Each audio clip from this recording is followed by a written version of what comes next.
Ito ay isang kwento galing kay Carlo tungkol sa karanasan niyang kababalaghan. Nagtatrabaho si Carlo sa call center at nagkaroon sila ng team building sa Upper Antipolo.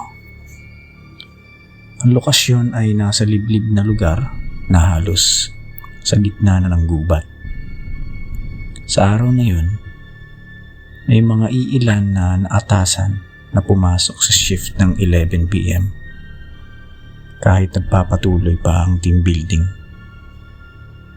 Sa kasamaang palad, isa si Carlo sa napili at dahil sa liblib ang lugar, kailangan nila maglakad para makarating sa main road.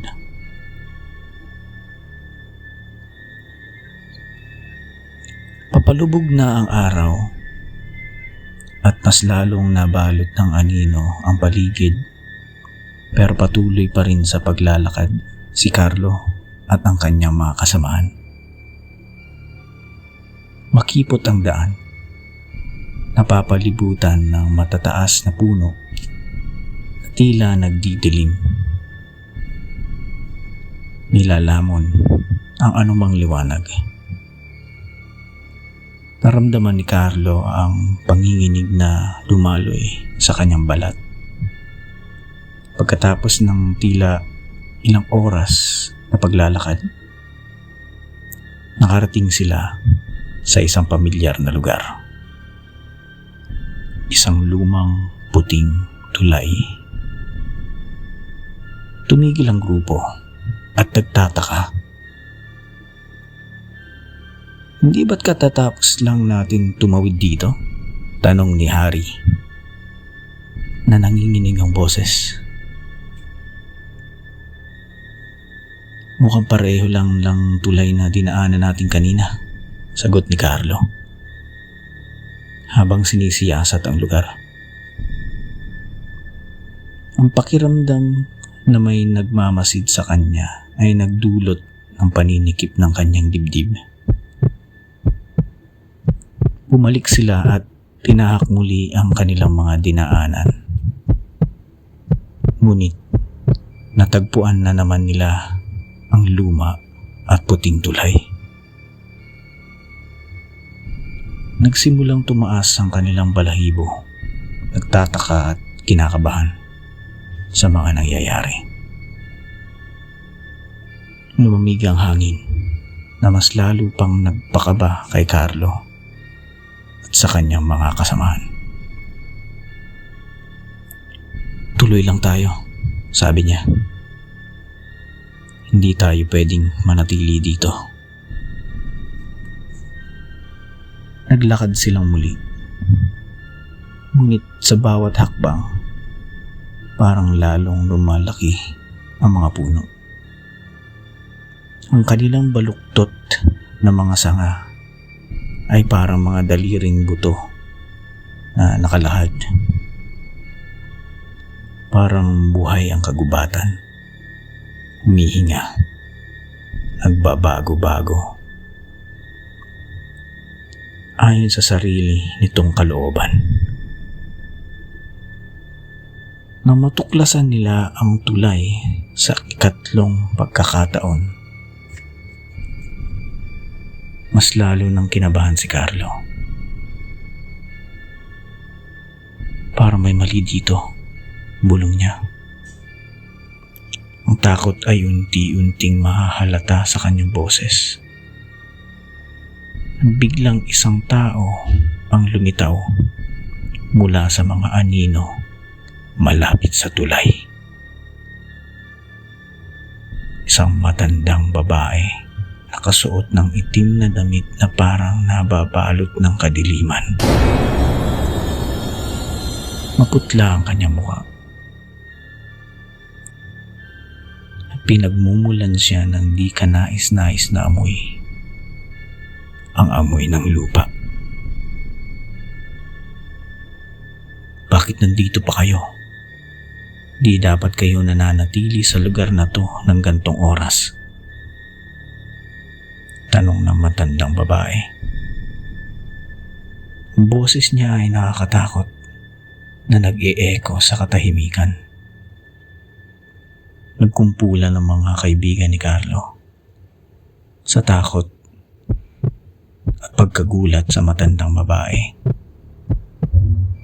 Nawawala po kami. Hindi namin mahanap ang main road. At 3 beses na namin nadaanan itong tulay.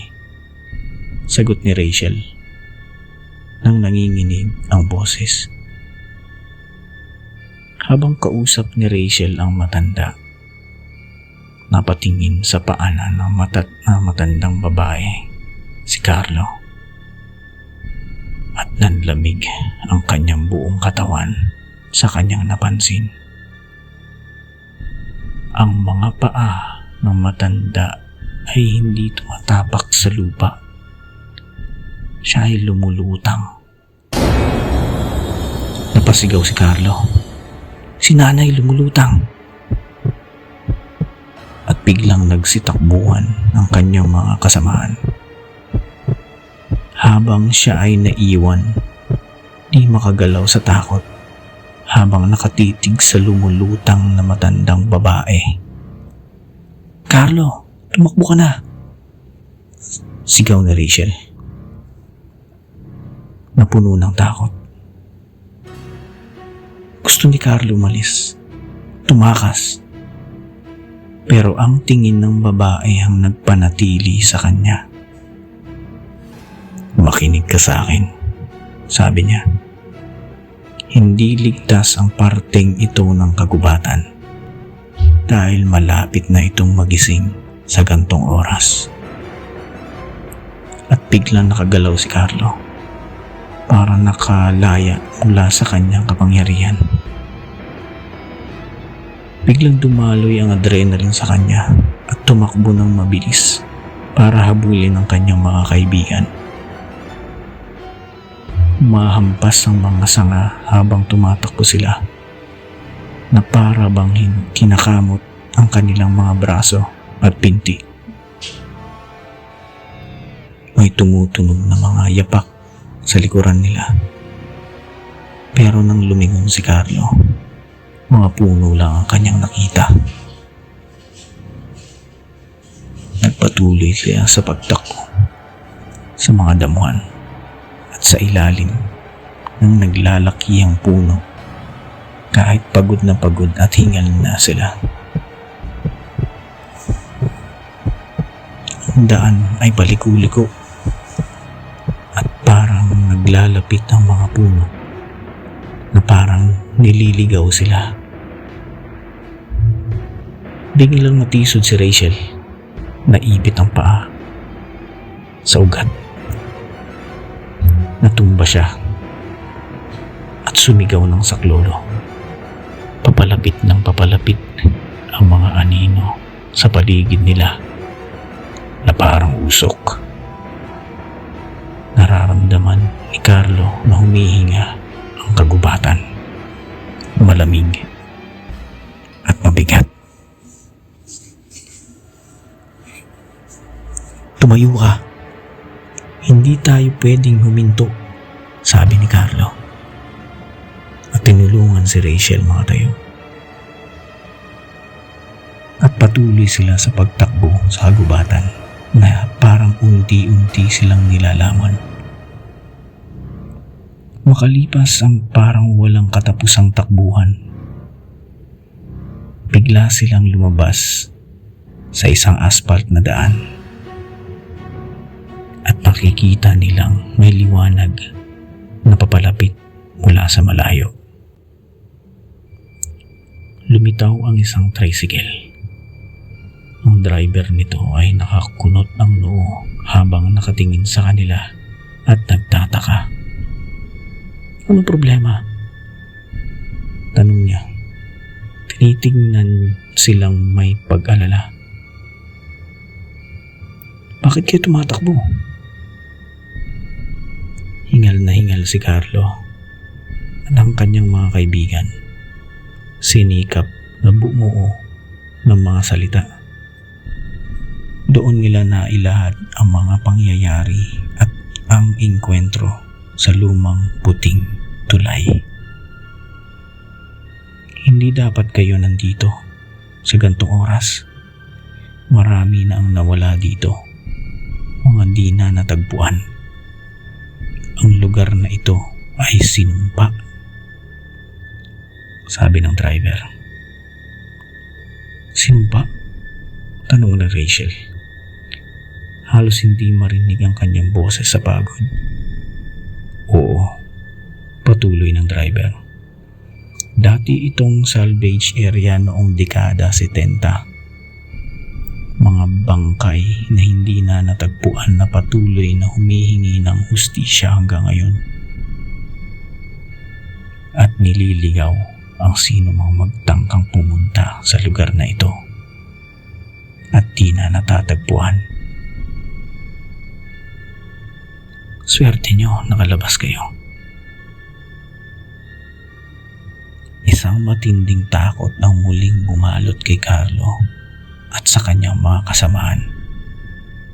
Sumakay na kayo at ihahatid ko kayo sa main road, sabi ng driver. Sumakay sila sa tricycle. Habang umaandar na ang tricycle, ay biglang napasulyap si Carlo sa kanilang pinanggalingan. Hindi na gumagalaw ang mga puno at nananatili na lang ang mga anino. Sa liwanag ng buwan, nakita niya ulit ang matandang babae. Nakatayo sa tabi ng daan. Pinapanood silang umalis habang paunti-unting humingiti.